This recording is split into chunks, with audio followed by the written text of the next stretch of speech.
Hey you witches, how you doing today? We are back with another video, part 3 of our Truth About Wicca versus Traditional Witchcraft series, the third and final part, and today we're going to discuss why it's important to know the info from the first two videos, namely, what are the differences between Wicca and traditional witchcraft, and the history of the development of the modern witchcraft movement.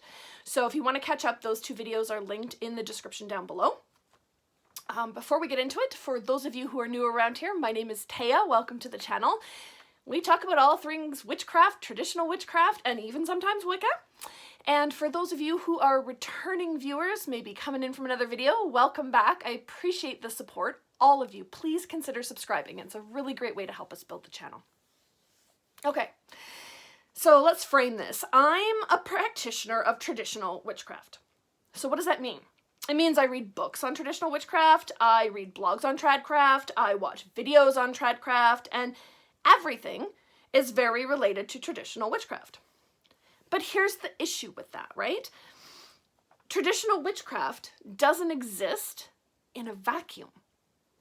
It's just one part of a much larger witchcraft community, and is therefore influenced by all of the dynamic and thriving traditions out there. So Wicca is the biggest influencer in the general witchcraft movement.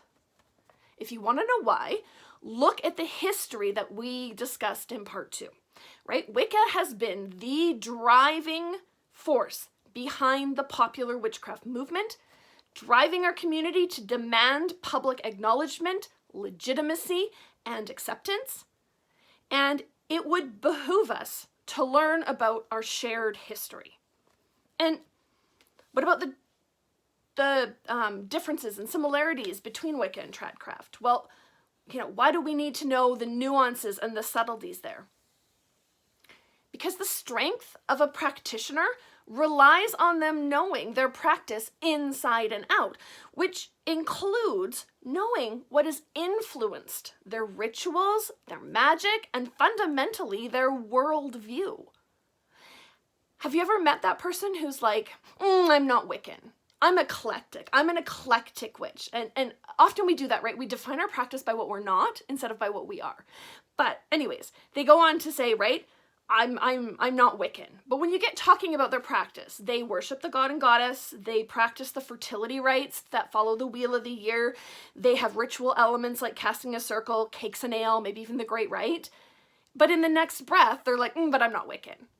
And basically, they're practicing Wicca 101. And there's nothing wrong with that, right? That's great. That's a legitimate way to practice witchcraft. But they say it with that almost disdain, like, but I'm not Wiccan. And basically what that practitioner is saying is that they've taken the structure, the ritual components, and the worldview of the Wiccan religion, but they don't respect it enough to give their source its due acknowledgement.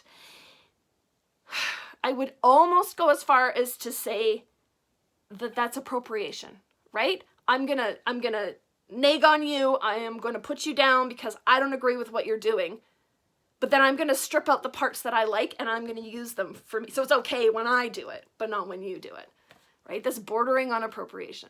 Anyways, I don't want to get too much into that. Why are we talking about this? Because the witchcraft landscape today is so different from when I was coming up. I learned from Wicca books. I knew that I was learning Wicca.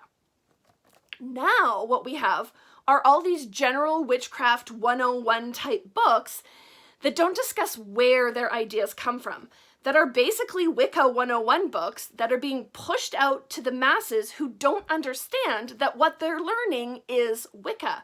And then they go on to disparage or downplay the ultimate influence that Wicca has had on their practice, right? Which isn't right. Or in today's day and age, traditional witchcraft books are somewhat readily available. I won't say that they're necessarily everywhere, but there are, like Llewellyn has Keldon's Crooked Path, and if you're willing to go to a few like Troy books, etc., you can easily find books that are solely on traditional witchcraft. without ever having to delve or run into Wicca. But many of those resources, especially the older ones, not so much the newer ones, but the older ones, are kind of biased against Wicca.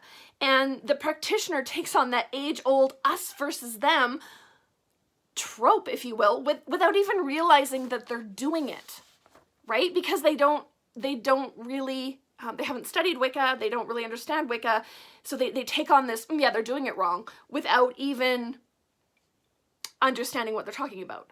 And that all started in the 50s and 60s with Gerald Gardner versus Robert Cochrane, and who was practicing the real witchcraft. But it needs to end with us in 2022. There are so many different ways to practice witchcraft. And we all share similar themes and rites and practices that differ on subtle nuances, but are very similar in their structure.